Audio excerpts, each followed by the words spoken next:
ఒకరోజు షాప్ లో కిరాణా వస్తువులన్నీ కొని బిల్లు పే చేస్తుండగా ఒక 20 ఏళ్ల అమ్మాయి అక్కడికి వచ్చింది. ఆ అమ్మాయి చూస్తే కాళ్ళకు చెప్పులు లేవు, సరైన బట్టలు వేసుకోలేదు. వచ్చి 1 కిలో బియ్యం ఇస్తారా అని షాప్ అతన్ని అడిగితే, నువ్వు కొనలేవు వెళ్ళమ్మా అన్నాడు.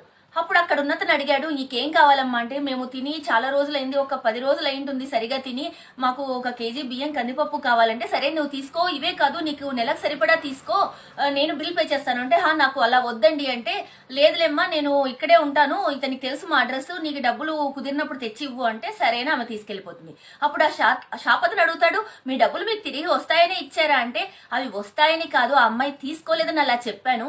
కొంతమంది చాలా కష్టపడి కష్టజీవులే ఉంటారు, కానీ వాళ్ళు కొన్ని సంపాదించుకోలేరు.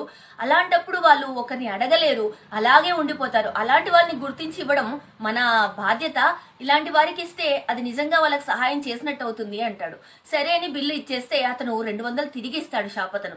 ఏంటి అంటే, నేను కూడా మీరు చేసిన సహాయంలో నేను కూడా భాగం పంచుకుంటాను, నేను ఎంత సంపాదిస్తున్నా నాకు కూడా తృప్తి లేదు, ఇలా చేస్తే నాకు మనసుకు ఆనందంగా ఉంది అంటాడు.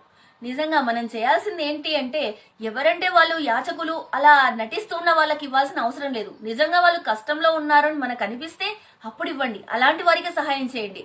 అప్పుడు అది నిజంగా ఉపయోగపడుతుంది, మనకు కూడా తృప్తి కలుగుతుంది.